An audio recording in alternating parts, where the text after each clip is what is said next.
여름 휴가철 유럽에서 직접 차를 몰고 자유여행을 하다 보면 렌탈 차량을 알아보다가 놀라는 경우가 있는데, 한국에서는 이제 찾아보기도 힘든 수동변속 자동차가 유럽에선 자동변속과 별도 선택지로 구분되어 있는 데다가 같은 차종인데도 수동이냐 자동이냐에 따라 렌트비가 1.5배 넘게 차이가 난다. 요즘 한국에선 버스나 트럭을 몰아받거나 군대에서 운전병을 하지 않은 이상 수동변속기 차량을 경험하기는 쉽지 않은데, 유튜브 댓글로 유럽에서는 왜 스틱 차량을 더 많이 타는지 알아봐 달라는 의뢰가 들어와 취재했다. 유럽 사람들이 수동 변속 차량을 많이 타는 건 사실이다. 자동차 전문 매체 기어스 매거진에 따르면 2019년 기준 유럽에서 주행 중인 차량의 약 56%가 수동 변속 차량이다. 영국의 경우에 더 심한데, 지난해 기준 주행 중인 3,170만 대 차량 중에 약 70%가 수동 변속 차량이다. 국내 자동차 업계도 이에 맞춰서 차량을 수출한다. 국내에서 생산해서 수출하는 수동 변속 승용차 대부분을 유럽으로 보낸다고 한다. 전체 한 20% 정도가 이제 수동 모델을 나가고 있고요. 콜롬비아, 페루, 그쪽에, 칠레, 그쪽에 이제 중남미 쪽에 좀 나가고 있고, 가장 많은 데가 유럽이고요. 현재 국내 판매하는 수동 변속 승용차는 거의 멸종된 상태다. 수요 자체가 드물어서 수익이 나지 않기 때문인데, 주요 자동차 판매 시장인 북미나 다른 아시아 지역에서도 마찬가지다. 전적으로 말씀드리면은 지금 국내에서 저희가 현대기아 제네시스 포함해서는 승용차 기준으로 수동 변속기가 있는 모델은 아반떼 N 하나밖에 없어요. 간간히 한두 명씩 이렇게 신청을 하시는 분이 있는데, 그분들한테 이제 바로 생산해서 드리지 못하고 이제 좀 길게 좀 모아서 생산을 해야 되니까, 한 번에 한 대씩 생산하면 되게 손실이나 여러 가지 운영 자체가 안 되잖아요. 전문가에게 물어보니까 유럽에서 유독 이런 현상이 나타나는 원인은 크게 두 가지 정도로 나눠볼 수 있다고 했다. 첫 번째, 시장 특성이다. 유럽 자동차 소비자들 자체가 편의성을 별로 중요하게 여기지 않는다는 것.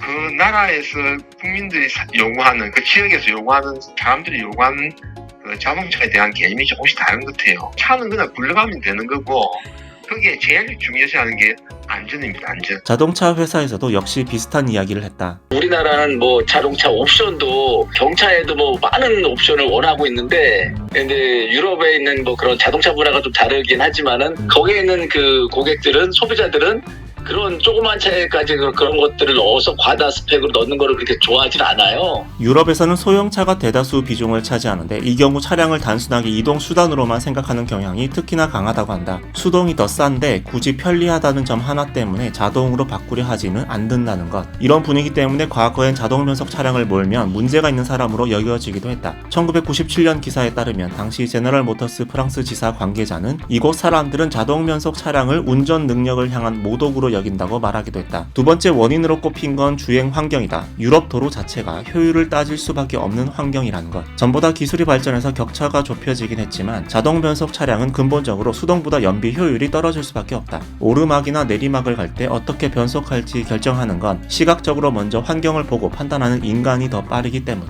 차가 지금 부하가 많이 걸리고 있다.